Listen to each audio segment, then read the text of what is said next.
So this is my audience.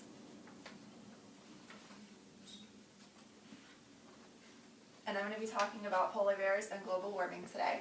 So how much does a polar bear weigh? I don't know, do you guys know?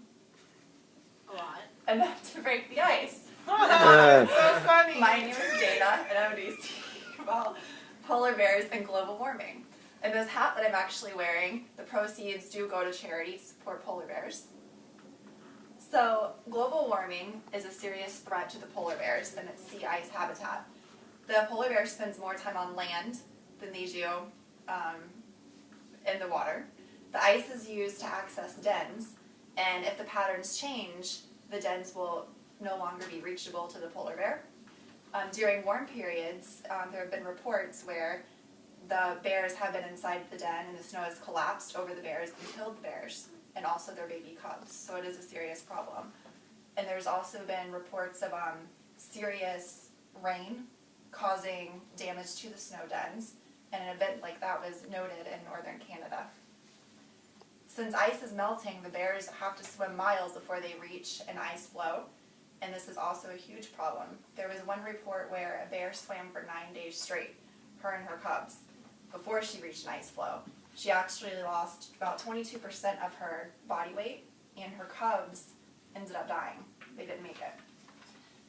Others have actually been reported drowning. They've actually found several bears that have drowned in the water that they've actually been researching and following to try to figure out what's going on and what we can do to help the bears. The U.S. Geological Survey projects that by 2050, 2/3 of the polar bears will be completely gone. So this is happening in our lifetime, and it is a serious threat. And if we want our grandchildren and their children to be able to see these beautiful creatures, we have to act upon it and do something right now. In 2008, the polar bear was listed as a threatened species under the Endangered Act. Now, it's different than an endangered species. Threatened is they will become endangered. Endangered is they're becoming extinct.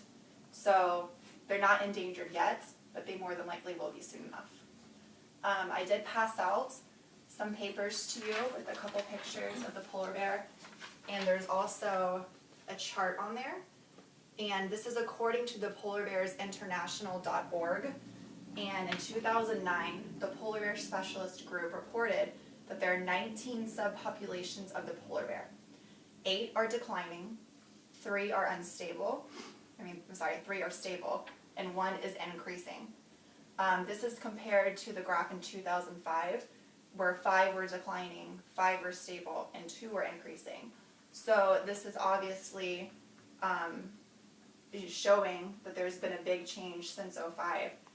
There's also insufficient data to determine the other 7 populations, but this does prove that there's a big problem, and as the years pass, it's getting worse and worse. In 2011, the Arctic Sea extent was the lowest for that month in the satellite record. And in 2012, the amount of ice that was lost during that summer was the size of the United States.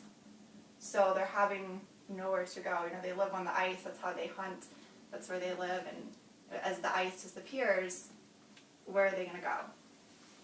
So, you can donate money, and you can adopt a bear, and one site is the polarbearinternational.org. That's just one of many that you can help, and we can help with research and do something about this problem. So, hope you guys can do whatever you can to donate and adopt a bear. It doesn't take a lot, just a little bit, and we can help with these beautiful animals. They're so gorgeous, and there's so much to them, and we need to do whatever we can to preserve them. And it would be a shame that, if, like it said in 2050, if they were basically almost gone.